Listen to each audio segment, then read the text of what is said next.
శ్రీ గురుభ్యో నమః. మన సంస్కృతి పాశ్చాత్య సాధకులలోని కొందరు భారతీయ సంస్కృతిని గురించి అడిగిన ప్రశ్నలకు మాస్టర్ ఈకే గారు అందించిన సమాధానములు ఈ గ్రంథములో పొందుపరచటము జరిగినది. అటువంటి ఈ గ్రంథమును మనము అధ్యయనము చేస్తూ ఉన్నాము. అందులో భాగంగా కొందరు విగ్రహారాధనను విమర్శిస్తున్నారు. కొందరు అసలు ఆరాధనమే నిష్ప్రయోజకమని అంటున్నారు. అసలు దీనిలోని సత్యమేది అని అడగగా మాస్టారు సమాధానము చెబుతున్నారు. ఏ పని చేయని వారే విమర్శలు చేస్తారు. కర్మాచరణమే ఆరాధనము అనే విషయము చాలామందికి తెలిసిన విషయమే.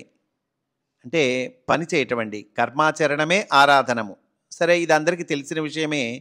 అటువంటప్పుడు ఆ వ్యక్తి పూర్తిగా పనికి మాలిన వాడైతే తప్ప ఆరాధనము నిష్ప్రయోజనము ఎలాగా అవుతుంది?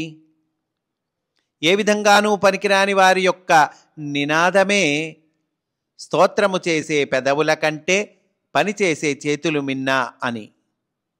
వారికి తెలియని అంశం ఏమిటంటే, స్తోత్రము చేయుచున్నప్పుడే పనిచేసే చేతులు ఆ పనిని సమర్పణ భావముతో చేయడం నేర్చుకుంటాయి. పనిని సమర్పణ భావంతో చేస్తామటండి. ఎప్పుడు? స్తోత్రము చేయుచున్నప్పుడే అన్నారు. విగ్రహారాధన కానీ క్రతువు కానీ పనికి మాలినవి కావు అనేది సత్యము. ఏదైనా పనికి వచ్చేదా కాదా అనే విషయము చేసేవాడిలో ఉంటుంది.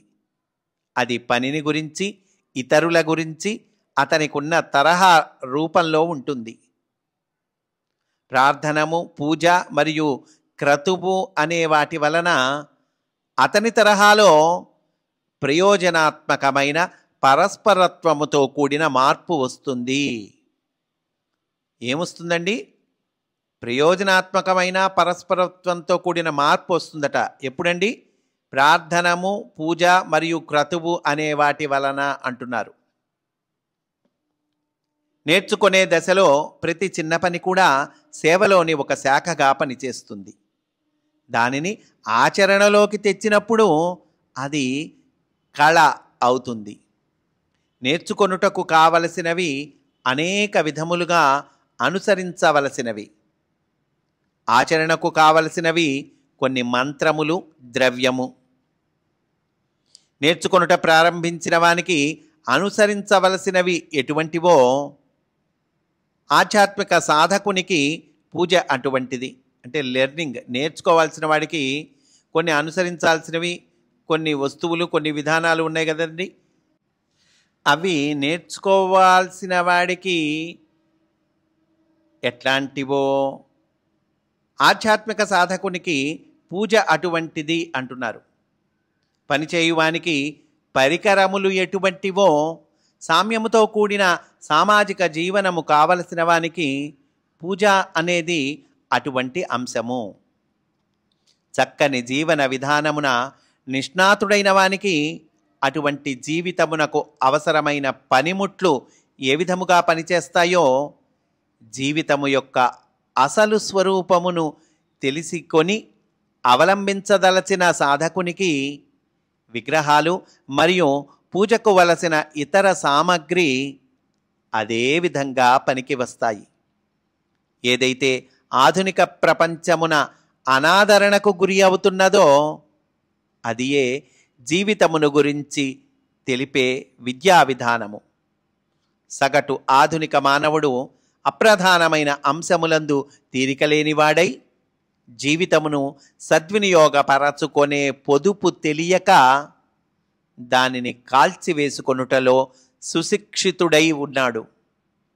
జీవితమును సద్వినియోగపరచుకొనదలచిన సాధకునికి తన మనస్సుకు సరైన శిక్షణనిచ్చి దానిని నిరంతరము నిర్మలముగా, సృజనాత్మకముగా పనిచేయించటానికి విగ్రహాలు, పూజ ఆవశ్యకములై ఉన్నవి.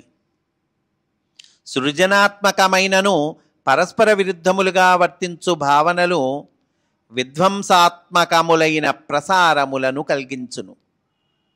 ఇట్టి అజ్ఞానపూరితములైన సన్నివేశమును కలుగకుండా చేయుటకు విగ్రహారాధన ఆవశ్యకము. ఇతరుల దృష్టిలో నీ వదనమును ప్రసన్నముగా ఉండునట్లు చేసుకొనుటకును, నీ కేశములను దువ్వి సరైన విధానముగా ఉంచుకొనుటకును నీకు అద్దము ఆవశ్యకమై ఉన్నది. అంతే కదండి, మొహం చక్కగా ఉండాలి, నా జుట్టు చక్కగా ఉండాలంటే అద్దం చూసుకుంటాం కదా. అద్దమును ఉపయోగించున్నప్పుడు అందులో చూసుకొని నీ వదనమును సరిచేసుకొనడమే చేస్తావు, కానీ అద్దానికి ఏమీ చెయ్యవు కదా. అప్పుడు నా వదనము కదా ముఖ్యమైనది, మరి అద్దమెందులకు అనే ప్రశ్న నిరర్థకము. ముఖ్యమైనది నా మొహం కదా, అద్దంతో ఏం పని అనని ప్రశ్న పుట్టిందనుకోండి, ఆ ప్రశ్న నిరర్థకము అంటున్నారు. నీవు మరొక వ్యక్తిని గౌరవించున్నప్పుడు అతని శరీరము ఆధారముగానే అతనిని గౌరవించటం సాధ్యమవుతుంది.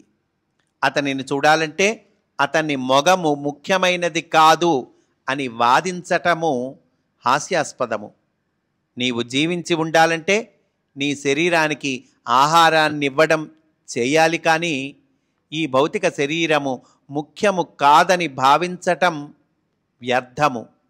శరీరానికి ఆహారాన్ని సమకూర్చడానికి మాత్రమే నీవు జీవిస్తే నీవు నీ శరీరానికి కాపలా కాచే కుక్క వంటి వాడివి అవుతావు. ఈ విధమైన దోషాలు కలుగకుండా ఉండాలంటే నిన్ను నీవు సరి అయిన శిక్షణకు సమర్పించుకోవాలి. దానిలోని భాగములే విగ్రహారాధనము, క్రతువు అనేవి అంటూ మాస్టారు తెలియచేశారు. స్వస్తి. వాసుదేవా.